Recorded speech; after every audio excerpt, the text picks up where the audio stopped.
Soňky bir ýarym ýyldan gowrak wagtyň dowamyna türkmenleriň arasyna ýurdun içinde we daşyna protest hereketleri güýçlendi. Güýçlenýän protest hereketleri Türkmenistanyň häkimetleriň boyun almaýan ykdysady kynçylyklarynyň, pandemiýanyň dowam edýän wagtlaryna gabat gelýär. Ýöne ýa-da ser salynsa protest hereketleriniň hutusan Türkmenistanyň günnägör sebitlerine turan harasatdan soň has ýygjamlaşanyny görmek bolýar. Ýatlasak 2020-nji ýylyň 27-nji aprelinde Türkmenistanyň Mary we Lewat vilayetlerine adam ýetkilerine getiren helakçilikli harasat boldy. Türkmen hökümeti bu tebigi helakçilik bilen bagly ýurt raýatlaryna açaçan gynanç bildirmedi. Sebit ýaşaýjylary harasatyň ýol açan boýrançylygy, onuň netijeleri boýunça häkimetleriň özlerine ýardam bermänligini aýtdy. Munyň bilen baglykda protest aksiýalaryny gurnan demonstrantçylar gaýta hökümeti halkyň aladasyny etmäge çagyryş etdi.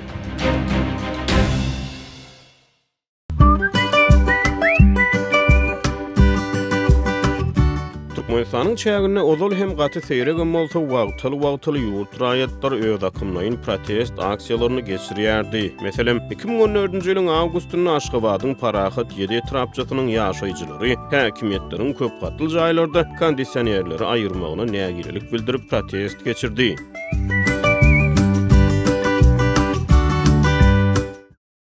Adamlar beçaralar yıllap börde gözlerine erkek adam yılladı uyatsızlar. Ýa-da bolmasa Türkiýe goýup berilmedik ýurt raýatlary 2018-nji ýylyň awgustyny Aşgabatyň aeroportuna gahar gadaga minip nägilelik aksiýasyny geçirdiler. Türkmenistan soňky bir neçe ýyl bäri ykdysady kynçylyklardan ýezir çekýär. Ýurt raýatlary ady güpçünçiliginiň ýyl-ýyldan ýaramadlaşanyny aýdýarlar.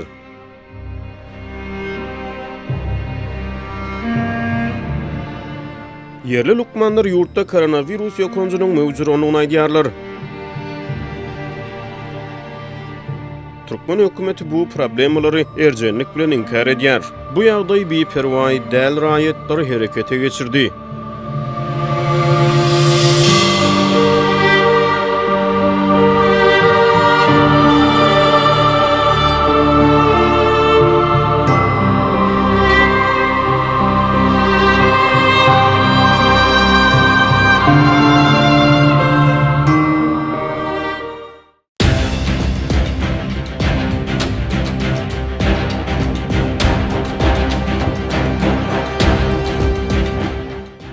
Nji ýylyň 12-nji fevralyna ilkinji edek İstanbulda Berdimuhammedowa garşy listowkalar peýda boldy.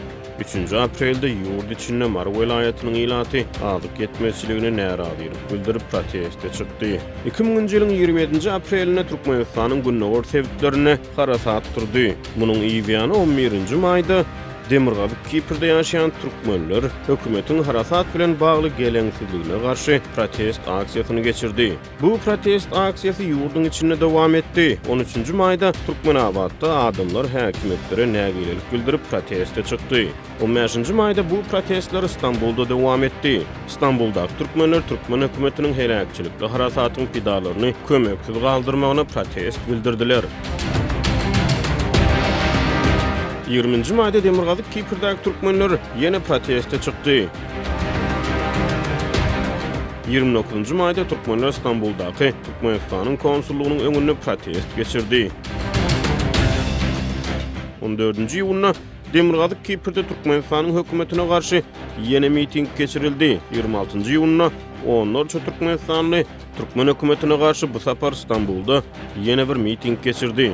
Bu protest hereketlerine paralel Türkmen hökümetleri bu sapar protestçileriň Türkmenistanyň içindäki howsarlaryny batyş edip başlady. Iýulyň başynda Türkmen migrantlarynyň Türkmenistana garyndaşlary polisiýa çagyrylyp başlandy. Azatlyk 2-nji ýylda häkimetleriň garşylygy oşulanlaryň dönük bolup jeda çekjekdigini duýdurýanyny habar berdi. 19-njy ýylda Türkmen aktivistleri İstanbulda Türkmen konsulhanasynyň öňünde Türkmenistanyň hökümetine garşy ýene protest geçirdi. Awgustda bu protestler ýurdun içinde dowam etdi. 12-nji awgustda Marada protestçiler merkezi köçäni baglady. Polisiýa bilen çaknyşdy. Olar öz protestlerini adyk etmezçiligine nägilelik bildirdi. 30-njy awgustda we 1-nji sentýabrda Türkmen aktivistleri Abaşada Türkmenistanyň konstitusiýasynyň üýtdürilmegine garşy protest geçirdi. Sentýabrda Türkmenistanyň daşary ýurtlardaky aktivistler bilen aragatlaşyp saklamakda guman edilýän bir ýurist tutsak edildi. 12-nji oktýabrda İstanbulda Türk polisiýasy tarapyndan tutsak edilen türkmen aktivisti Dursultan Taganowa İstanbuldaky deportasiýa merkezinden azad edildi. 10 noýabrda ýene Marada adamlar un paýokluryny talap edip häkimlige bardy. Bu aralykda aktivistler protest aksiýalaryny virtual görnüşde hem dowam etdirdi. Şeýle protestlaryň biri 7 dekabrda geçirildi. Bu aralykda 2001-nji ýylyň martyna Türkmenistana ýaş sportçy Süleyman Tursunbaýewa näbelli adamlar tarapyndan hüjüm edilenligi we onuň hastahanada aradan çykanlygy barada maglumatlar ýaýrady. 6 martda Türkmen aktivistleri New York'ta protest geçirip Süleyman Tursunbaýewiň ölümüne sebäpkärleriň cezalandyrylmagyny talap etdiler. Ýurt içinde protest aksiýalary listowkalary bilen dowam etdi. 2021-nji ýylyň 29 martynda Türkmenabadda Berdimuhammedowa garşy listowkalaryň peýda bolanlygy ma'lum boldy. Munyň ýa-ni 30 martda nägelelik listowkalarynyň Marada da peýda bolanlygy ma'lum boldy. 2021-nji ýylyň 1-nji awgustunda İstanbulda türkmen aktivistleri Türkmenistanyň konsulhanasynyň öňünde hökümete garşy ýene bir protest aksiýasyny geçirmäge synanyşdy. Sentýabryň aýagyna Türkmenistanlar ABŞ-da, Şweýsariýada we Türkiýede protest aksiýalaryny gurnady. 12-nji oktýabrda İstanbulda türkmen aktivistleri ýene ýenjildi. Finçiler hüjümüň Aşgabatdan sargyd edilenligini çaklady.